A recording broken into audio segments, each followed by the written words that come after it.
बड़ी ही दुख की और अफसोस की बात है और बड़ा ताज्जुब भी हो रहा है कि देश के प्रधानमंत्री हैं और उत्तर प्रदेश की जनता की तकलीफ़, उनकी मौत, उनकी बेबसी से इतना डिस्कनेक्ट हैं देश के प्रधानमंत्री कि आज बजाय वो हकीकत का इकरार करते और वो ये कहते कि उत्तर प्रदेश की सरकार और नरेंद्र मोदी की दिल्ली की सरकार कोविड के सेकेंड वेव में देश की जनता को उनकी जान बचाने के लिए हम नाकाम साबित हुए।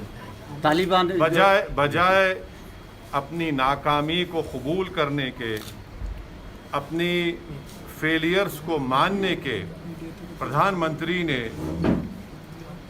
उत्तर प्रदेश में जो कम से कम 2 से 3 लाख लोग की सेकेंड वेव कोविड में जो मौत हुई है, जिनकी लाशें आपने मीडिया ने दिखाई कि पानी के ऊपर तीर रही थी, जिनकी लाशें किनारों पर निकल कर आ रही थी तो कुत्ते उनको खा रहे थे, वो मरने वालों की लाशें प्रधानमंत्री ये भूल चुके हैं कि वो किसी के बाप की थी, किसी के माँ की थी, किसी के बेटे की थी और उनकी ज़िंदगी की एक डिग्निटी थी।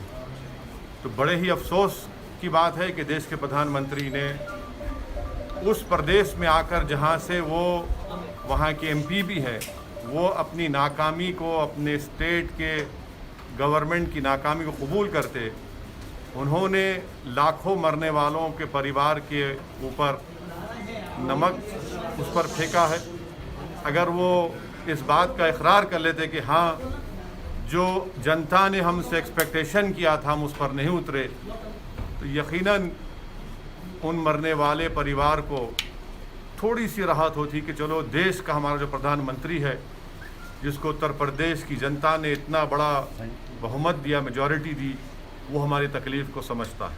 लखनऊ से जो एटीएस ने पकड़े थे लोग, लखनऊ से 2, उनको जमीयत उल हिंद ने सपोर्ट किया, लीगल सपोर्ट किया, क्या रिएक्शन? देखिए, आप और हम इंशाअल्लाह ताला नहीं मालूम कितनी जल्दी कोर्ट उसका फैसला करेगा, मगर अगर कल कोर्ट उनको अपने फैसले में उनको बेगुनाह करार देता है, तो क्या जो मीडिया और जो मीडिया के चैनल पर जाकर लोग बड़ी बड़ी बातें कर रहे हैं, क्या वो माफ़ी चाहेंगे? ऐसे कई केसेस हैं जहां पर इनिशियल स्टेज में तो बड़ा ही रोमांटिसाइज किया जाता है, उसको बड़ा ही बड़ा चढ़ा कर दिखाया जाता है, मगर 8 साल 6 साल के बाद उनको कोर्ट बरी कर देता है तो मीडिया में उसको आधे मिनट का भी नहीं दिखाया जाता। तो हम इंतज़ार करेंगे, देखेंगे कोर्ट में ये कहाँ तक साबित होगा या नहीं होगा। क्या आप इस कार्रवाई को 2022 के चुनाव से जोड़ के देखते हैं? यूपीए मैं आपको जानता हूँ आप कहाँ से आ रहे हैं। मैं यही बता रहा हूँ कि 2022 के असेंबली विधानसभा के चुनाव में योगी आदित्यनाथ की सरकार के गवर्नेंस की नाकामी, कोविड में उत्तर प्रदेश की जनता को यतीम और यसीर बनाकर छोड़ देना और इस बात का उनको एहसास दिला देना कि योगी आदित्यनाथ की सरकार तुम्हारे साथ नहीं खड़ी है और मिसगवर्नेंस इतना है कि जेल में जाकर किसी की हत्या की जाती है। मिसगवर्नेंस इतना है कि रूल ऑफ लॉ के बजाय रूल बाय गन का गवर्नेंस यहाँ पर चला है। लाखों करोड़ों की तादाद में उत्तर प्रदेश का नौजवान बेरोजगार हो चुका है। किसान परेशान है मोदी सरकार की किसान पॉलिसी के, उसमें आज भी आप देखते हैं कि महीनों हो चुके हैं किसान डटा हुआ है अपनी जगह पर। माइनॉरिटीज़ के लिए कोई स्कूल का इंतज़ाम नहीं। यही संबल में बताइए आपने 5 साल 4.5 साल में कोई डिग्री कॉलेज खोला सिवाय MQM के? उत्तर प्रदेश में highest drop out rate school में अगर किसी का है तो मुसलमानों का है। लिटरेसी रेट अगर किसी का कम है तो मुसलमानों का है, और फीमेल में सबसे कम है तो मुस्लिम महिलाओं का है। ग्रेजुएशन में सबसे कम है तो मुसलमान है। पीजी में सबसे कम है तो मुसलमान है, क्या गवर्नेंस आपने किया? तो ये मुद्दे रहेंगे। और उत्तर प्रदेश की जनता, जो इन लोगों की जानें चली गई कोविड में, जिसकी योगी सरकार उनको ना ऑक्सीजन मुहैया कर सकी, ना वक्त पर उनको दवाई पहुंचा सकी, ये सब मुद्दे रहेंगे।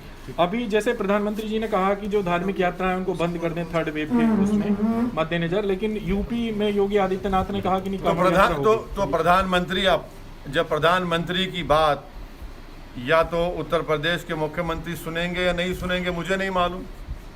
जब देश के प्रधानमंत्री ये कह रहे हैं तो क्या उनका मुख्यमंत्री सुनेगा? ये तो आपको सवाल उनसे करना चाहिए, आप खामखा मुझसे कर रहे हैं। जी, एक बात उठी है मुरादाबाद से। आप पूछ लीजिए, समाजवादी पार्टी के साथ आपका गठबंधन हो पाएगा या नहीं? बोलिए, सवाल कर लीजिए। मेरे साथ मौजूद है असद। हाँ, बिल्कुल तैयारी करना है। और भारत का सबसे बड़ा प्रदेश है और बल्कि सबसे बड़ा है। और अगर आप इलेक्शन के दौरान कैंपेन नहीं कर पाएंगे तो अभी से हम कोशिश कर रहे हैं। और इंशाअल्लाह ताला हम उत्तर प्रदेश में हमारे संगठन को मजबूत करेंगे। पिछले असेंबली चुनाव से बनिस्बत हमारा संगठन 70 डिस्ट्रिक्ट्स में बहुत अच्छा है। बहुत से, मेरे ख्याल से कम ऐसे 80 से 100 विधानसभा ऐसे हैं जहाँ पर हमारा कम से कम 70% बूथ पर MIM पार्टी का प्रेजेंस है। और हम कोशिश कर रहे हैं ओम प्रकाश राजभर साहब के साथ। लेकिन सर, इस सबके बीच में अगर हम बात करते हैं उत्तर प्रदेश की, तो पिछले विधानसभा चुनावों में आप लोगों की पार्टी चुनाव लड़ी थी लेकिन उतना बेहतरीन प्रदर्शन नहीं था। इस बार क्या और भी छोटे दलों को, क्योंकि ओम प्रकाश राजभर की पार्टी के साथ में गठबंधन हो गया है, और भी छोटे दलों से बातचीत होगी क्या? उसमें आम आदमी पार्टी का भी नाम है, क्योंकि चर्चा बहुत सारी है। देखिए, मैंने तो जनाब ओम प्रकाश राजभर साहब की बात को रिटीरेट किया और फिर कर रहा हूं कि उन्होंने कहा कि हम दूसरे पॉलिटिकल पार्टी से अलायंस के लिए तैयार हैं। तो वो हमारे कन्वीनर हैं, वो बड़े हैं, वो इस सवाल का मुझसे बेहतर तरीके से जवाब दे पाएंगे। लेकिन सर, आज भी वो नजर नहीं आया, जबकि आप लोगों ने ना। देखिए, आज के प्रोग्राम में ये तय हुआ था कि हम आएंगे। आइंदा फिर प्रोग्राम है कानपुर, कालाबाद का और मुख्तलिफ उत्तर प्रदेश के मुकामात पर हम जाएंगे। हम साथ हैं उनके। सबके बीच में प्रधानमंत्री अभी आप यहाँ पर हैं पश्चिम उत्तर। देखिए, मैं नहीं जोड़ रहा हूँ। उत्तर प्रदेश की सरकार ने पॉपुलेशन के ऊपर लॉ कमीशन ने अपना एक पेपर दिया है और राय मांगी है। हमारी पार्टी की तरफ से भी उस राय को हम अपने लिखकर लॉ कमीशन को और उत्तर प्रदेश सरकार को भिजाएंगे।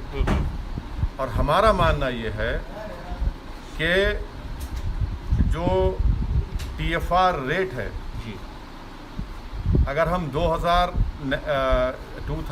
की पॉपुलेशन पॉलिसी को देखेंगे तो बगैर कोर्शन के, बगैर ये सो कॉल्ड इंसेंटिव्स के, अगर मैं गलत ना कहूँ तो 3.2 से वो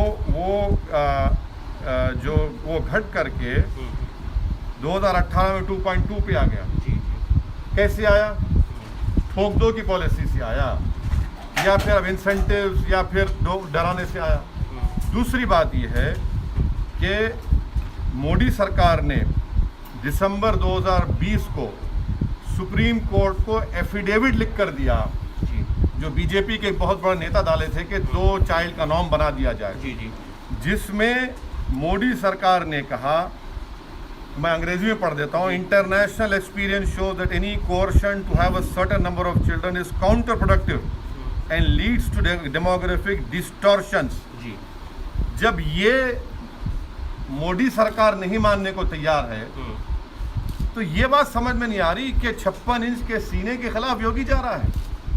क्या एक प्रदेश सेंट्रल, वो भी बीजेपी की दोनों सरकार है, उसके खिलाफ जा रहा है? तीसरी बात यह है कि आर्टिकल 21 के कंप्लीट खिलाफ है यह प्रपोजल। क्यों है? क्योंकि आर्टिकल 21 डिफाइन करता है personal autonomy relating to body. चौथी बात यह है कि ये प्रपोजल पुट्टू स्वामी का जो सुप्रीम कोर्ट का कॉन्स्टिट्यूशनल बेंच का जजमेंट है उसके खिलाफ है। छठी बात यह है कि ये जो प्रपोजल है इससे उत्तर प्रदेश की महिलाओं का बहुत बड़ा नुकसान होगा। क्यों होगा? स्टेरिलाइजेशन सबसे ज़्यादा देश में 93% सिर्फ महिलाओं का होता है, और आप ये कह रहे हैं कि स्टेरिलाइजेशन आप करवा ले। तो ये महिला को राइट मिलना चाहिए कि वो डिसाइड करे। जो हमारी नेशनल पॉपुलेशन पॉलिसी थी उसमें हमने ये कहा कि आप शादी इस उम्र में करिए, एक बच्चे के पास स्पेस दीजिए। तीसरा, हमने एजुकेशन का इंतजाम किया। ये इस बात पर योगी की सरकार का कुछ ताल्लुक ही नहीं है। लेकिन और सुन ले पूरा आप सुन लीजिए, हम जरा तैयारी करके आए थे, आप मालूम आप हमारा इस्तकबाल करेंगे इन बातों से। अब अहम बात यह है कि हेल्थ के मामले में योगी सरकार तो उत्तर प्रदेश जनता को धोखा दिया है। हम डेटा दे रहे हैं। मैं उत्तर प्रदेश के मुख्यमंत्री जो हर टीवी के इंटरव्यू में असदुद्दीन ओवैसी के मजनू बन चुके हैं और बार बार लैला को याद करते हैं, हमको ये बता दें कि रूरल उत्तर प्रदेश में जो शॉर्टफॉल है हेल्थ सब सेंटर्स का, क्या वो 40% नहीं है? रूरल उत्तर प्रदेश में जो पब्लिक हेल्थ PHCs हैं वो 49% का शॉर्टेज है ही नहीं है। कम्युनिटी हेल्थ सेंटर्स में 53% का शॉर्टफॉल है, और उस कम्युनिटी हेल्थ सेंटर्स में 84% स्पेशलिस्ट नहीं है। हम उत्तर प्रदेश के मुख्यमंत्री से पूछना चाह रहे हैं कि 22 नवंबर 2019 को लोकसभा में मोदी सरकार ने एक जवाब में कहा कि उत्तर प्रदेश में डॉक्टर पेशेंट का वर्स रेशियो है। क्या है वो? कि सैंक्शन स्ट्रेंथ जो है 4509 डॉक्टर्स की है और सिर्फ 1344 काम कर रहे हैं, और आप कह रहे हैं कि पॉपुलेशन कंट्रोल करेंगे। लेकिन सर सुनिए प्रधान और प्रधानमंत्री जी, जिससे आपको बड़ी मोहब्बत है, देश के प्रधानमंत्री जरूर हैं, मोहब्बत करना कोई जरूरी नहीं है किसी प्रधानमंत्री से। आप उनके खिलाफ भी बोल सकते, संविधान कहता है। सुनिए जुलाई 1 को देश के प्रधानमंत्री ने कहा था कि इस देश में demographic dividend presents huge opportunity. Demographic dividend क्या है? 15 साल से लेकर 59 ईयर्स तक ये वर्किंग पॉपुलेशन पूरे विश्व में किसी के पास नहीं है जो भारत में है जी। और ये एक्सपर्ट्स ये कहते हैं कि 2030 और 2050 तक रहेगा। आप पॉपुलेशन कंट्रोल के बजाय पॉपुलेशन को एम्प्लॉयमेंट नहीं देते, पॉपुलेशन को पढ़ाने के लिए स्कूल का इंतजाम नहीं करते, बच्चियों को पढ़ाने का इंतजाम नहीं करते, आप अस्पताल नहीं खोलते, अस्पताल अगर हैं तो डॉक्टर्स नहीं है।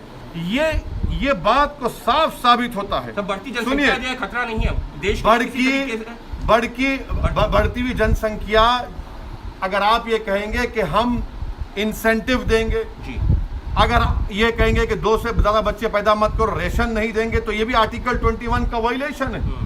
और ये प्रपोजल से एक्सपर्ट्स ने कहा कि महिलाओं का डिजर्शन होगा, एबॉर्शन होगा। अगर मालूम हो जाएगा कि बच्ची है किसी के, हमारी बहन के माँ के पेट में, एबॉर्शन होगा। ये एक्सपर्ट्स की राय है। आपके पास डेमोग्राफिक डिविडेंड है, आप उसको देश को स्ट्रेंथन करने के लिए क्यों नहीं इस्तेमाल करें?